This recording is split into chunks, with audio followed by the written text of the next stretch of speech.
Hey guys, welcome to B4P।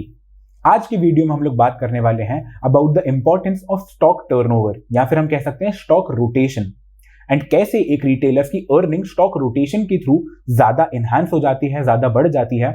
Also we are going to understand the science of SKUs, stock keeping units, कि एक retailer को छोटे SKUs रखने चाहिए या एक रिटेलर को बड़े SKUs रखने चाहिए या फिर मिक्स्ड बैग ऑफ SKUs रखना चाहिए।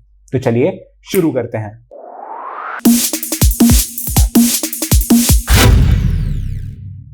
तो यहां पे हम लोग देख सकते हैं कि एक रिटेलर की शॉप है एंड उसके पास बहुत सारे शेल्फ्स हैं एंड हर शेल्फ में कोई ना कोई प्रोडक्ट कैटेगरी रखी है। कहीं पे लोशन रखे होंगे, कहीं पे क्रीम्स रखी होंगी, कहीं पे फूड के आइटम्स रखे होंगे, कहीं पे हेल्थ केयर के सामान रखा होगा। सो डिफरेंट डिफरेंट शेल्फ में डिफरेंट डिफरेंट टाइप के प्रोडक्ट्स रखे हुए हैं। एंड एक जनरली ऑन एन एवरेज एक रिटेलर की जो जनरल स्टोर की कैपेसिटी होती है that is of 3 lakh rupees. उसकी पूरी शॉप में 3 लाख रुपीज का सामान आ सकता है and on an average 10 to 30% हम लोग कहते हैं कि मार्जिन स्लैब होता है फॉर रिटेलर्स। तो हम लोग ऑन एन एवरेज मान के चलते हैं कि 20% एक रिटेलर का ऑन एन एवरेज मार्जिन है। सो उसकी अर्निंग्स पर मंथ हो जाती है 60,000। अगर हम लोग ये मानते हैं कि एक महीने में वो ये 3 लाख का स्टॉक पूरा सेल कर देता है, सो उसकी अर्निंग्स हो जाती हैं 60,000 रुपीज। एंड अगर हम लोग इसके कंपैरिजन में उसके खर्चे देखें, सो प्रोबेबली उसका रेंट ऑन एन एवरेज 25,000 आ जाएगा। सैलरी जो भी उसने वहां पे अपने हेल्पर रखा होगा उसको सैलरी देता होगा 5,000 रुपीज एंड मिसलेनियस एक्सपेंसेस, बिजली का खर्चा, पानी का खर्चा, all of that stuff 5,000 rupees. यहाँ पे मैंने बहुत डिफ्लेटेड अमाउंट्स लिए हैं बट स्टिल फॉर अंडरस्टैंडिंग हम लोगों ने एक अजम्पशन लिया है यहाँ पे। सो उसका खर्चा आ जाता है 25 + 5 + 5,000 rupees which comes out to be 35,000 rupees and यहाँ पे उसका प्रॉफिट 25,000 रुपीज आ जाता है। So do you really think कि एक रिटेलर इतनी मेहनत करता है just for earning 25,000 rupees? And क्या इस 25,000 से उसके पर्सनल एक्सपेंसेस मतलब घर का खर्चा पूरा निकल जाता होगा? Definitely not. And here we are missing an element of stock rotation. And हम लोग स्टॉक रोटेशन के कॉन्सेप्ट को एक छोटे एग्जाम्पल से, पूरी शॉप का एग्जाम्पल ना लेते हुए बस एक शेल्फ का एग्जाम्पल लेते हैं एंड एक शेल्फ के एग्जाम्पल से समझते हैं कि स्टॉक रोटेशन का कॉन्सेप्ट क्या है एंड कैसे वो एनहांस करता है एक रिटेलर की अर्निंग्स को। सो यहां पे हम लोगों ने जूम किया हुआ है इनटू अ सिंगल शेल्फ जहां पर 6 × 5 30 यूनिट्स रखी हुई हैं of Nivea cream. And Nivea cream इस SKU का साइज है 50 ml का एंड इसकी MRP है ₹80। एंड अब हम लोग देखते हैं कि वीक वाइज, पूरे मंथ में वीक वाइज इस शेल्फ से कितनी सेल होती है। सो वीक 1 में 30 में से 25 यूनिट सेल हो जाती हैं। ओके, एंड नेक्स्ट वीक जब एक सेल्समैन विजिट करेगा एक रिटेलर को, सो रिटेलर शेल्फ चेक करेगा, वो देखेगा कि सिर्फ 5 यूनिट्स ही रिमेनिंग है, ये 25 यूनिट सेल हो जाएंगी, ये 5 यूनिट्स बची होंगी, तो वो कहेगा कि 25 यूनिट्स भिजवा दो एंड नेक्स्ट वीक के लिए फिर से 30 यूनिट्स रिस्टोर हो जाएंगी। वीक 2 में 80 यूनिट सेल होंगी, वो अगेन जब सेल्समैन अगली विजिट करेगा for the next week, so retailer कहेगा कि 80 यूनिट सेंड करवा दो। सिमिलरली वीक 3 में 24 यूनिट सेल होंगी एंड वीक 4 में 23 यूनिट सेल होंगी। So in a particular month जिस शेल्फ की कैपेसिटी 6 × 5 30 यूनिट्स की थी, उससे टोटल 90 यूनिट्स का स्टॉक सेल हुआ है। सो शेल्फ कैपेसिटी 30 यूनिट्स की थी but unit sold per week, एक वीक में 25, then 18, then 24 and then 23, total 90 unit sale हुई है। इसका मतलब इस पर्टिकुलर शेल्फ से रोटेशन 3x हुआ है क्योंकि कैपेसिटी उसकी 30 थी एंड यूनिट सोल्ड 90 थी। सो 3x is the number of shelf rotation. इस शेल्फ से 3 टाइम्स स्टॉक रोटेट हुआ है। तो एक्चुअली हम लोग देखा जाए तो शेल्फ की वर्थ कितनी थी? शेल्फ की वर्थ थी 30 × 80 rupees which comes out to be 2400 rupees. But actually इस शेल्फ से रेवेन्यू कितना जनरेट हुआ है?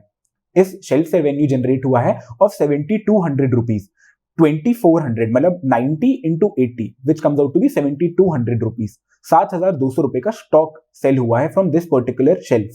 And talking about the profit from this particular shelf, assuming जैसे हम लोगों ने पहले अज्यूम किया था 20% का अगर मार्जिन है, तो रेवेन्यू जनरेट हुआ है 7,200 रुपीज का एंड इसका 20% comes out to be 1,440 rupees the profit from this particular shelf.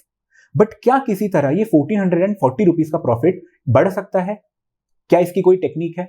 आइए देखते हैं, शायद बढ़ सकता है। So now we have zoomed into the same shelf but उस पे 50 ml के SKU की जगह 200 ml का SKU रखा हुआ है। 50 ml का SKU 80 रुपीज का था, 200 ml का SKU 300 रुपीज का है। एंड अब क्योंकि SKU साइज बड़ा हो गया है इसीलिए उसी शेल्फ पर कम क्वांटिटी आ पाएगी। पहले 30 यूनिट्स आ पा रहे थे, अब से 15 यूनिट्स आ पाएंगे। And I don't know whether आप लोगों को ये डाउट आया कि नहीं आया, बट मुझे तो ये डाउट आया था कि हम लोग ये जो 50 ml का SKU है उसको 4 टाइम्स बढ़ा के 200 ml का SKU रख रहे हैं, बट शेल्फ पे जो क्वांटिटी रख सकते हैं उसको 30 यूनिट से बस 15 यूनिट्स क्यों कर रहे हैं? क्यों हम लोग इसको भी डिवाइडेड बाय 4 नहीं कर रहे हैं? क्योंकि 4 टाइम्स अगर SKU का साइज बड़ा है तो जो क्वांटिटी हम लोग शेल्फ पे स्टोर कर सकते हैं वो हाफ क्यों हो रही है, वो डिवाइडेड बाय 4 क्यों नहीं हो रही है? And this we can explain through the example of Coca Cola. So यहां पे वी हैव टेकन 500 ml की 4 बॉटल एंड यहां पे हम लोगों ने 2 लीटर की एक बॉटल ली है। एंड आप खुद सोच के देखिए कि जो 500 ml की 4 बॉटल रखने के लिए आपको जितना स्पेस लगेगा, क्वांटिटी तो सेम है 500 ml इंटू 4 इज 2 लीटर्स। सो इन चारों बॉटल्स को रखने के लिए आपको जितना स्पेस लगेगा उससे काफी कम स्पेस लगेगा आपको एक 2 लीटर की बॉटल रखने के लिए, because of the packaging material and extra space. So packaging material, ये कैप एंड ये बॉटल की जो पैकेजिंग मटेरियल है एंड ये जो एयर के लिए स्पेस छोड़ी गई है हर बॉटल में, ये 500 ml की बॉटल में आपको 4 बार यूटिलाइज करनी पड़ेगी, बट 2 लीटर की बॉटल में सिर्फ एक बार लगेगी। दैट इज वाई आप अपने घर पर भी ये टेस्ट कर सकते हैं कि 2 छोटे SKUs को आप रखिएगा एंड वर्सेस एक सिंगल SKU रखिएगा जिनकी क्वांटिटी सेम है। तो सिंगल SKU को रखने के लिए आपको कम जगह की जरूरत पड़ेगी in comparison to those 2 SKUs। इसीलिए हम लोगों ने क्वांटिटी को डिवाइडेड बाय 2 किया है instead of dividing it by 4। And अगर हम लोग देखें अबाउट द डिमांड कि 200 ml के SKU को कितना सेल कर पाते हैं, सो डिमांड पिछले प्रोडक्ट जितनी हाई नहीं होगी, यहाँ पे जो डिमांड होगी वो एक मंथ में 45 यूनिट्स ही सेल कर पाएंगे, बिकॉज 200 ml के SKU के कंज्यूमर्स थोड़े से कम होंगे। ये बहुत बड़ा SKU है एंड इसको बहुत ज्यादा लॉयल कंज्यूमर्स ही आके प्रेफर करना पसंद करेंगे। तो हम लोगों ने अज्यूम किया कि जो क्वांटिटी सेल होगी वो भी जस्ट हाफ हो जाएगी एंड यहाँ पे 13 यूनिट्स वीक 1 में सेल होंगे, वो फिर से रिफिल करवाएंगे, देन 9 यूनिट सेल होंगे, देन 12 एंड देन फाइनली 11। सो पूरे मंथ में वो प्रोबेबली 45 यूनिट्स सेल कर पाएंगे। The amount has reduced, but क्या इससे उसके प्रॉफिट पे कुछ फर्क पड़ा है? Let's see that calculation as well. So shelf capacity again 15 थी, बट पूरे मंथ में वो टोटल 45 यूनिट सेल कर पाए। Again the number of shelf rotation is 3x and the worth of shelf, जो ये शेल्फ की टोटल कैपेसिटी होनी चाहिए थी in terms of rupees 300 into 15 होनी चाहिए थी, मतलब 4500 रुपीज होनी चाहिए, 300 into 15 units. But actually revenue कितना जनरेट हुआ है इस शेल्फ से, that comes out to be 13,500 into 3, right. And इससे हम लोग अब देख सकते हैं कि मार्जिन कितना अर्न किया है एक रिटेलर ने 20% के हिसाब से 13,500 का।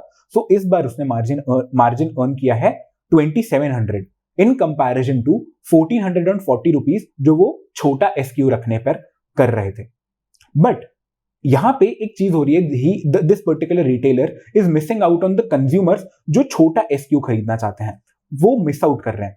सो क्या हम लोग यहाँ पे कुछ ऐसी स्ट्रैटेजी लगा सकते हैं, कुछ ऐसा अरेंजमेंट कर सकते हैं कि रिटेलर की अर्निंग्स थोड़ी सी और बढ़ जाए एंड वो जो कंज्यूमर जो छोटा SKU प्रेफर करते हैं उन पे भी मिस आउट ना करें? चलिए देखते हैं वो अरेंजमेंट भी। एंड यहां पे हम लोगों ने सेम शेल्फ में जूम इन किया हुआ है, बट इस बार एक रिटेलर ने आधे शेल्फ में 50 ml के SKUs रखे हुए हैं एंड आधे शेल्फ में 200 ml के SKUs रखे हुए हैं। And if we recall the demand in the first scenario, जब हम लोग सिर्फ और सिर्फ 50 ml के SKUs रख रहे थे, तो 50 ml के 25 कस्टमर्स आए थे, नेक्स्ट वीक 18 कस्टमर्स आए थे ऑफ 50 ml, एंड उसके बाद 24 in week 3 and 23 in week 4।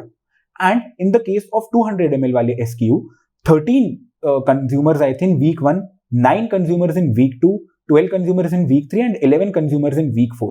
And consumers तो अभी भी उतने ही आएंगे, दोनों SKUs के डिफरेंट कंज्यूमर्स आएंगे एंड इस बार उस रिटेलर के पास दोनों SKUs अवेलेबल हैं ऑन हिज शेल्फ। एंड इस बार तो उल्टा उस रिटेलर के पास कम स्टॉक अवेलेबल है in comparison to the demand. So ये जो 15 यूनिट्स रखे हुए हैं 3 into 5, उसके पास शेल्फ पे से 15 यूनिट्स ही रखे हुए हैं, बट उस वीक में डिमांड आ रही है 25 यूनिट्स की, नेक्स्ट वीक 18 की, उसके बाद 24 एंड उसके बाद 23। सिमिलरली 200 ml के SKU की भी उसके पास 8 यूनिट्स रखी हुई हैं ऑन द शेल्फ, बट उसके पास डिमांड हमेशा 8 यूनिट से ज्यादा की है। तो हर वीक वो 15 units of 50 ml SKU sale कर दिया करेगा एंड 200 ml की भी 8 यूनिट सेल कर दिया करेगा। And if you see this, यहां पे अब the rotation in the number of shelf, जहां पे पहले 3 रोटेशन हो रहे थे, वहीं पे अब रोटेशन हो जाएंगे 4 in number. So shelf capacity 15 units and 8 units की थी, टोटल यूनिट सेल हो जाएंगे 60 एंड 32।